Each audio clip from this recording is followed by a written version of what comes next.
12 ऐसे संकेतों के बारे में आज बताऊंगा जिनसे आप जान सकते हैं कि हनुमान जी के दूत अब आपको मिल चुके हैं। जब हमें हनुमान जी के दूत मिलते हैं तो कुछ ऐसे संकेत मिलने लगते हैं जो सबसे अलग होते हैं। हम उनको पहचान नहीं पाते। कई बार हम सोचते हैं कि यार हमारे साथ ये कैसी चीज़ें घट रही हैं, क्योंकि हमारा बुरा होना तो तभी से बंद हो जाता है और अच्छा ही अच्छा होता है। और कई चीज़ें ऐसी होती हैं जो सोची हुई भी नहीं होती और बाद में लगता है कि यार ये काम होना तो नहीं था लेकिन कैसे हो गया। तो कौन है इसके पीछे जो हमारा हर काम कर रहा है। कई बार आप किसी दुर्घटना में दुर्घटना आपके साथ कोई घटित होने वाली थी, लेकिन अचानक से ऐसा होता है कि बाजी बदल जाती है और आप बच जाते हो, या फिर आपको थोड़ी बहुत चोट लगती है। कई बार ऐसा भी होता है कि आपको कोई बीमारी लगने वाली थी लेकिन उससे ही पहले आपने उसका बचाव कर लिया। कई बार ऐसा होता है कि जैसे आपके घर में पहले अशांति पूरी दबा के थी और अब शांति होने लगी है। अब आपको कुछ ऐसा होने लगा है कि घर जाते हुए भी आपका मन लगता है।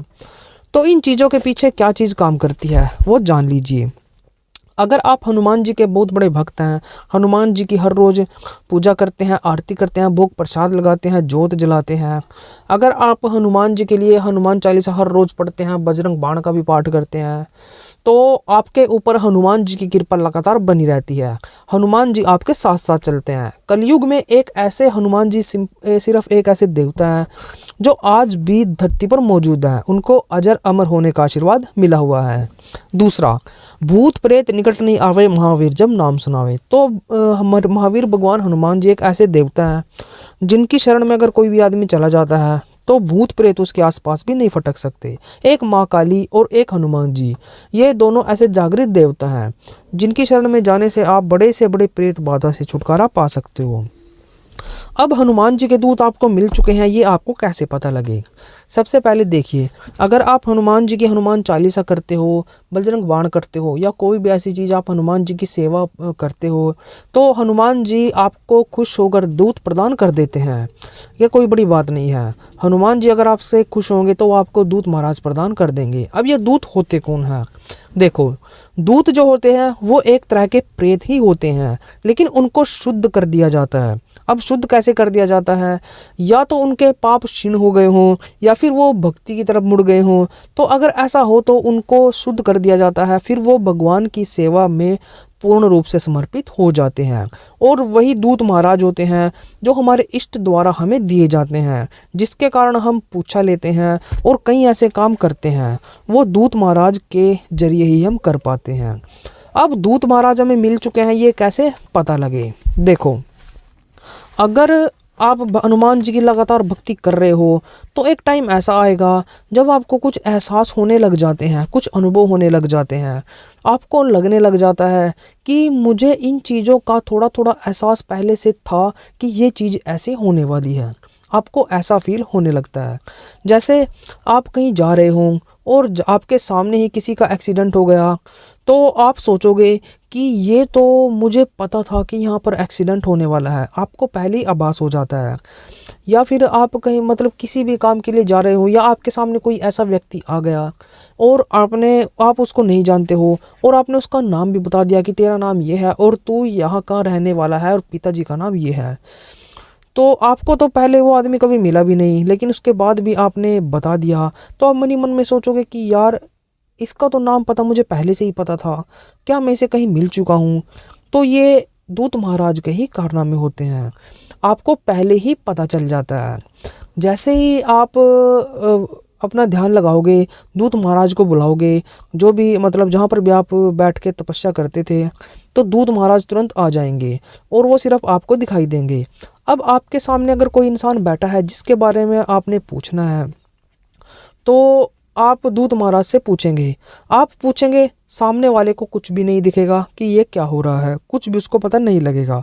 लेकिन दूत महाराज उनके घर जाकर उनकी सारी हिस्ट्री बता देंगे और वो आपको ही बताएंगे, आपको ही सुनेगा। तो आप सामने वाले बंदे को आराम से बता सकते हो। तो ये दूत महाराज का काम होता है। अब दूत महाराज हमें प्राप्त हो चुके हैं या नहीं, इसका पता कैसे लगाया जाए। देखो, जिस दिन से हम तपस्या करते हैं तो उसके बाद हमें अनुभव होते हैं। हनुमान जी हमें अनुभव भी देते हैं। हर चीज़ अगर हम नियम से करते हैं तो नियम से ही हमें हर चीज़ प्राप्त होती है। उसके बाद हमारा कुंडली चक्कर जागृत होता है और ऐसे ऐसे करके हमारे 7 चक्कर होते हैं वो जागृत होने लग जाते हैं। उसके बाद दिव्य दृष्टि खुल जाती है। अब दूत महाराज कैसे प्राप्त हुए हों, जैसे जैसे हम भक्ति करते हैं तो हमारी भक्ति की कुछ पीढ़ी होती है, जैसे एक पीढ़ी, दूसरी पीढ़ी, तीसरी पीढ़ी। तो ऐसे ऐसे करके जब भक्ति ऊपर की तरफ बढ़ती जाती है, बढ़ती जाती है, बढ़ती जाती है, तो एक टाइम ऐसा आता है कि जो हमारे इष्ट देव होते हैं हमें खुश होकर दूत प्रदान करते हैं। अब इन दूतों का पता ऐसे लगाया जाएगा कि जैसे हम रात को सो रहे हैं और स्वप्न में हमें हमारे इष्ट देव मिले और उन्होंने हमसे कहा कि मैं तुम्हें दूत प्रदान करता हूँ। अगर ऐसा हो, किसी ने मतलब कहा है सपने में, तो जान लीजिए कि आपको दूत महाराज प्राप्त हो चुके हैं। जो मंत्र आपने सिद्ध किया है उस मंत्र के द्वारा आप दूत महाराज को अपने पास बुला सकते हो। अगर ऐसे दूत महाराज आपके पास आ जाते हैं, ये सिर्फ आपको ही दिखेंगे, आपको ही सुनेंगे। अगर ऐसे आ जाते हैं तो समझ लेना हनुमान जी ने आपको दूत प्रदान कर दिए हैं। अगर आपके साथ सब कुछ अच्छा होने लग जाए, आप आर्थिक स्थिति आपकी पहले बहुत ज़्यादा ख़राब थी लेकिन अब सुधर चुकी है, कुछ ऐसे काम थे जो नहीं बनने थे लेकिन अब बनने शुरू हो गए हैं, तो ये भी पता चलता है कि दूत महाराज हमें मिल चुके हैं। कई बार क्या होता है कि हम कहीं जा रहे होते हैं और हमारा कोई बड़ा एक्सीडेंट होना था, लेकिन दूत महाराज की या हमारे इष्ट देव की कृपा के कारण वो बड़ा एक्सीडेंट छोटे से में ही टल जाता है। ये भी दूत महाराज की कृपा होने का हमारे ऊपर संकेत होता है। कई बार ऐसा होता है कि हमें सपने में बार बार लंगूर दिखाई देना, हनुमान जी की मूर्ति दिखाई देना, ऐसी चीज़ें दिखाई देना जो हनुमान जी से रिलेटेड हों, तो वो भी कृपा होती है कि हनुमान जी ने दूत महाराज हमें दे दिए हैं। भूत प्रेतों से डर लगना तो बिल्कुल ही बंद हो जाता है। आपके लिए भूत प्रेत सिर्फ एक शब्द बनकर रह जाते हैं, इससे ज़्यादा और कुछ नहीं।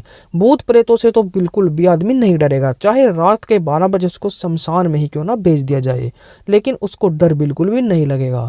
तो ये भी हमारे इष्ट देव की कृपा होने के हमारे ऊपर संकेत होते हैं। तो भक्तों, अगर वीडियो अच्छी लगी वीडियो को लाइक कर दें और हमारे चैनल को भी से सब्सक्राइब कर दें। और भी अच्छी वीडियोस के लिए आप ऐसे ही हमारे साथ बने रहें। तो चलिए आज की वीडियो में बस इतना ही।